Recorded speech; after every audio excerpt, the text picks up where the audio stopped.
But they were talking about the top 44 most powerful people in podcasting. First of all, a lot of people don't know what they're talking about because they act like it's a ranked thing. It's not a ranked thing. Like it's not 1 through 44. But I was watching somebody and they were saying that there was numbers when it's not numbers. You don't even know what podcasting is about. Charlamagne airs out Joe Budden's co-host. Yes, on a recent episode of The Brilliant Idiots, Charlamagne was upset at none other than Parks and Melissa Ford of the Joe Budden podcast. For those of you that don't know, The Hollywood Reporter released a list, and the list appeared to be structured in order, with Charlamagne being towards the bottom. But Charlamagne would note that the list was broken up into executives, talent, and that's why he appeared at the bottom. But the way the Joe Budden podcast co-host would respond, Melissa Ford and Parks, would be by positioning Joe as way higher than Charlamagne. And Rogan is number 17 on this list. That surprises me. And so I don't know. I'm trying to figure out if this is like in some kind of like, if it is actually in an order, because it's not saying like 1, 2, 3. It's just listing them. But like if it was, he's number 17. Charlamagne would go on this rant with Lauren LaRosa, who was on the episode because Andrew Schultz is currently filming the Street Fighter movie, and say, why are you guys talking about views? Because Parks mentioned, or one of the cast members mentioned, how Rogan isn't really as popular anymore because they don't see clips. Charlamagne says it's about the audio numbers, which is a common refrain from those folks at the Black Effect Network. I'm telling you right now, listen to the way Charlamagne speaks. The talking points of the top figures in the space often reverberate, because the way Charlamagne speaks is the way Mandy speaks. Yes, that's right. Just leaving that out there. Let's do the science. And I have to say that Charlamagne targeting Melissa Ford and Parks is very interesting. You want to know why? Because this means that Charlamagne is a chronic watcher of the Joe Budden podcast, listener and all that, because this was an episode Joe Budden wasn't even on. I was shocked. I was like, damn, Joe Budden isn't on this episode and you're listening to the Joe Budden podcast? So we will have to see. I believe this is yet another instance of Charlamagne being insecure about his position in the space, which is quite shocking because he is one of the GOATs of the space. However, one thing that I think he's insecure about is that Joe Budden has lapped him. Now, I know a lot of you are going to say, Danny, how can you say Joe Budden has lapped him? Well, I think when something happens, Joe Budden is the de facto person we want to hear from in the culture that Charlamagne loves, which is hip-hop, urban media. It used to be that Charlamagne was that guy. But once Joe became, the podfather, and Charlamagne pivoted into the more PC version of himself, it was like something Charlamagne couldn't really fathom, because at the time, Charlamagne became a safer version of himself, which was like, I guess like 2017, 18.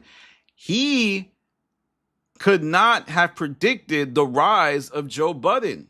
That was around the time that Joe Budden started to launch his podcast into the next stratosphere. And we will have to see how the Joe Budden podcast reacts, because I think what it is Charlamagne's a little jealous.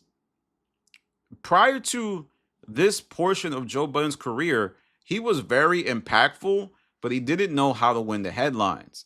But now, with the stewardship of, I think, people like Ian, they are starting to win the headlines by appearing in articles like the New York Times, the Complex List, and the Hollywood Reporter.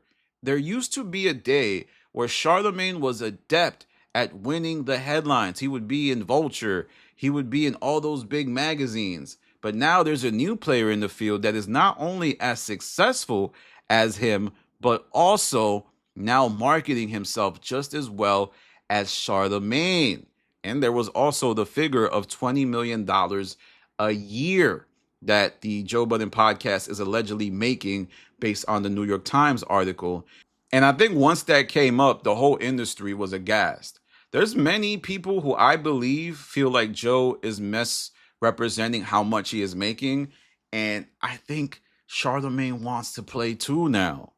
When Joe went transparent about how much he was making, to me, now Charlamagne is like, man, I got no public deals. I know y'all gonna say, Danny, this is stupid. You don't know what you're talking about. No, I believe that Charlamagne is now feeling a little bit jealous of the podfather role that Joe Budden gets to play now. Because if you look at Charlamagne's career, he could have been the podfather of the space. He didn't take podcasting seriously. He doesn't even take it seriously now, which the way that he does Brilliant Idiots, right? Brilliant Idiots, there's times where he misses a show. There's times where he invited Mandy and Weezy on the show, and Weezy's dope, but Mandy and Weezy were on the show, and it was one of the most worst viewed episodes of the podcast in years. But he invited them on the show just to promote their book. So he's essentially using the Brilliant Idiots to promote his ventures.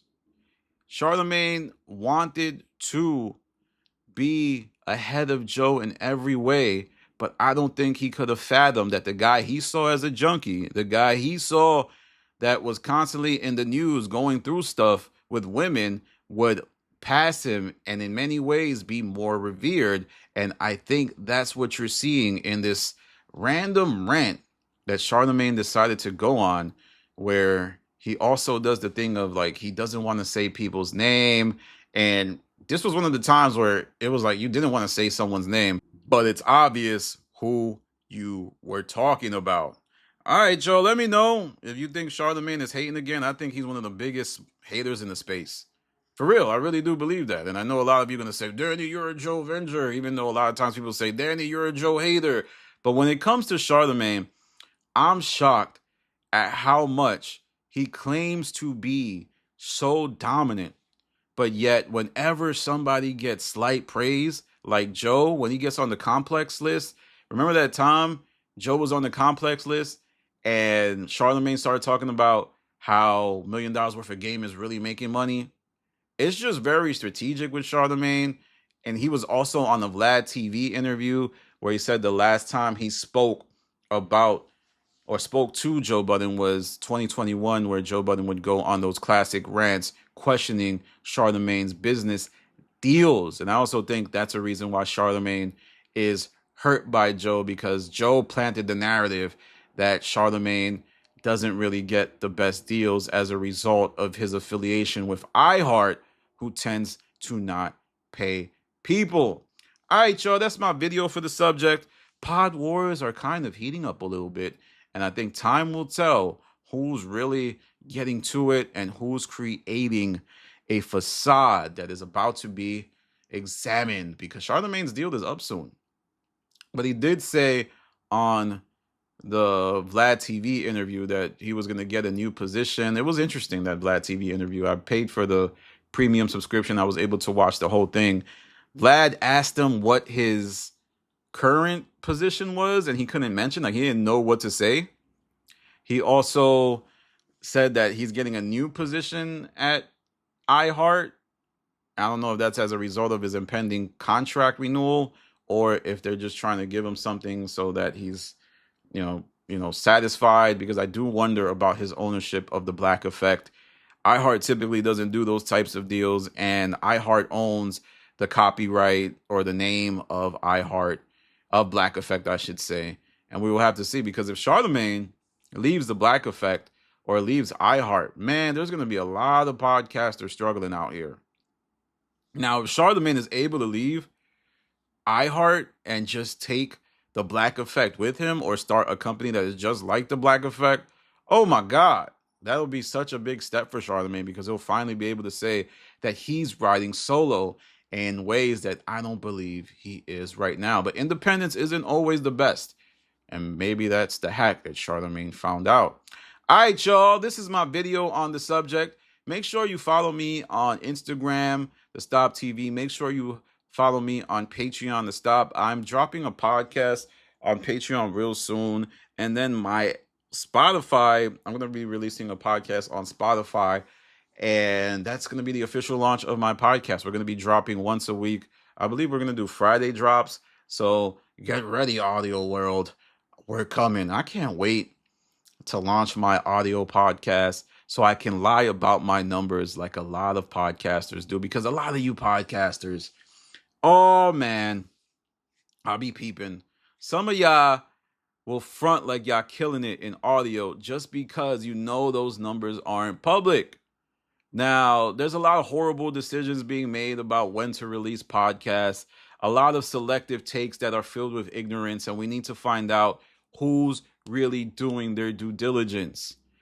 And I feel like when I get this podcast jumping, oh man, I can't wait. I'm gonna be like Danny B.